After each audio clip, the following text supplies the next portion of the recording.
Tesla names its new chair of the board, the options switch up for Model S and Model X is here, and the Model 3 key fob has been released. This is Tesla Tidbits episode number 468 for November 12th, 2018. We start the week with the seeming end to the SEC action against Tesla, as it announced Elon's replacement as the chair of the board. Robin Denham, who had been on the board for 4 years already, will succeed Elon Musk as the board's chair. From the announcement, quote, Tesla's board of directors is pleased to announce that Robin Denham has been appointed as the chair of the Tesla board, effective immediately. So that she will be able to devote her full attention to the Tesla chair role, Robin will be leaving her role as CFO and head of strategy at Telstra, Australia's largest telecommunications company, once her 6-month notice period with Telstra is complete. Robin will be serving as the Tesla chair on a full-time basis, end quote. The announcement goes on to say that during the transition from Telstra, Elon will be a resource to her as she sheds her duties at Telstra and picks up her role as the chair of the Tesla board full-time. I do find this a bit amusing, seeing as the whole point was to remove Elon from the position, but two things are ultimately still true.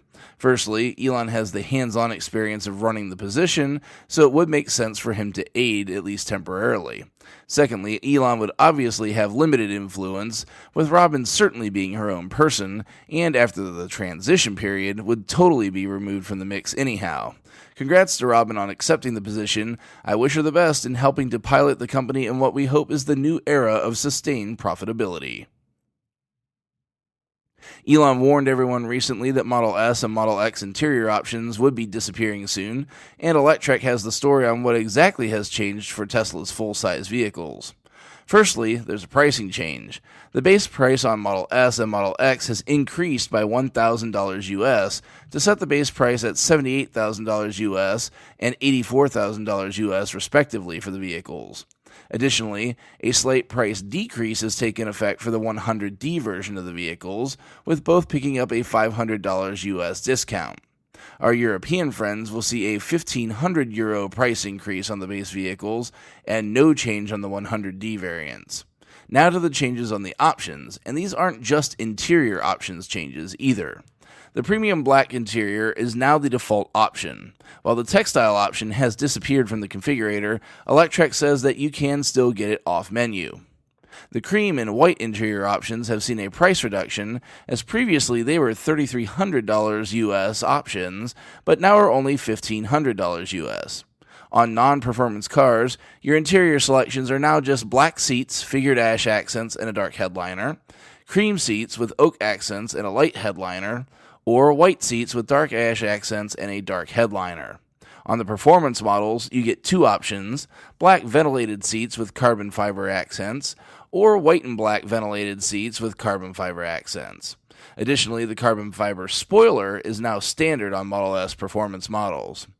Now to the options that are sadly no longer with us. On Model S, there's a decent list. First up, rear-facing child seats are no longer an option. Tesla is instead steering customers with a need for 7-passenger seating to the Model X. 21-inch arachnid wheels are also no longer an option direct from the factory. These will only be available as an aftermarket purchase on the Tesla store. The sunroof is no longer a thing. The only roof available on Model S now is the full glass roof.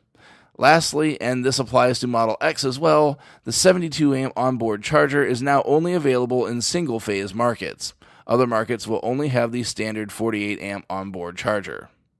For Model X, the 6-seat configuration with the center console is no longer an option as well. Everything else remains as it was. Tesla continues to streamline in order to crank as many vehicles out as possible. This is both expected and disappointing to me at the same time.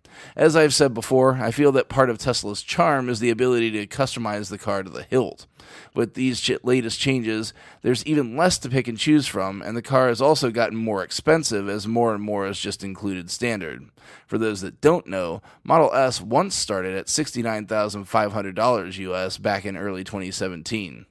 Regardless, it's a necessary adjustment, at least for now. I continue to hope that at some point they can begin to allow the more customizable cars once again.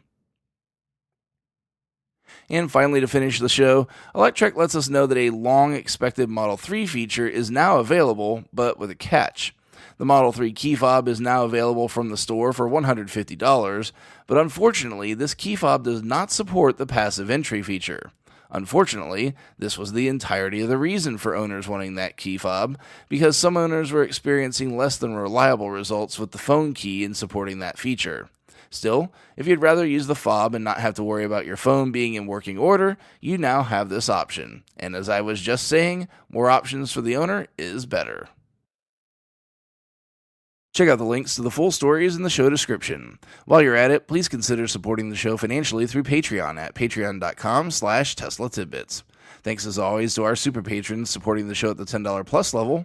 They are John Waltower, Drew Schuyler, John Waller, Mark and Sarah Thomas, Ryan Scarborough, Lee Sweet, William Henry Crew III, Dorian Steve Guberman, Bruno Condici, Joey Boots, Ralph and Cheryl Waterhouse, Adam Raymer Brown, Megawatt Photovoltaic Development, Todd Sullivan, Robert Healy, Mitch Long, Zortec LED Canada, Morven Ogg, Blake Thompson, Raymond and Deborah Malkowitz, T Sportline, Michael Pastroni, Travis and Cheyenne Rush, Cookie UK, Chris Hovis, Craig Murphy, and Vicky Kirk.